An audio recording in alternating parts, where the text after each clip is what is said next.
ব্যর্থ হলো পাকিস্তান বৈঠক।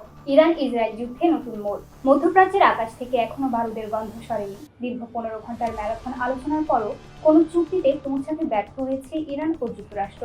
পাকিস্তানের ইসলামাবাদে অনুষ্ঠিত এই উচ্চ পর্যায়ের বৈঠক শেষে মার্কিন ভাইস প্রেসিডেন্ট জেডি ভ্যান্স জানিয়েছেন তারা কোনো সমঝোতা ছাড়াই ফিরে যাচ্ছেন। আজ রোববার সকালে ইসলামাবাদ থেকে খবর আসে যে ইরান ও যুক্তরাষ্ট্রের মধ্যকার ঐতিহাসিক বৈঠকটি কোনো ফল ছাড়াই শেষ হয়েছে। তেহরান জানিয়েছে যুক্তরাষ্ট্রের কিছু অযৌক্তিক দাবির কারণেই এই আলোচনা সফল হয়নি। ফলে গত 8 এপ্রিল থেকে কার্যকর হওয়া সাময়িক যুদ্ধবিরতি এখন বড় ধরনের হুমকির মুখে।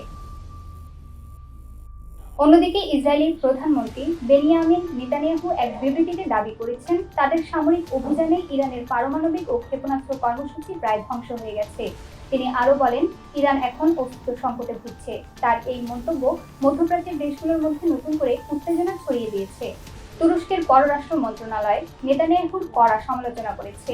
এছাড়া অস্ট্রেলিয়া এবং পাকিস্তান উভয় পক্ষকে যুদ্ধবিরতি বজায় রাখার জন্য অনুরোধ জানাচ্ছে, কারণ আলোচনা ব্যর্থ হওয়ার পর যে কোনো মুহূর্তে আবারও বড় ধরনের হামলা শুরু হতে পারে বলে আশঙ্কা করা হচ্ছে।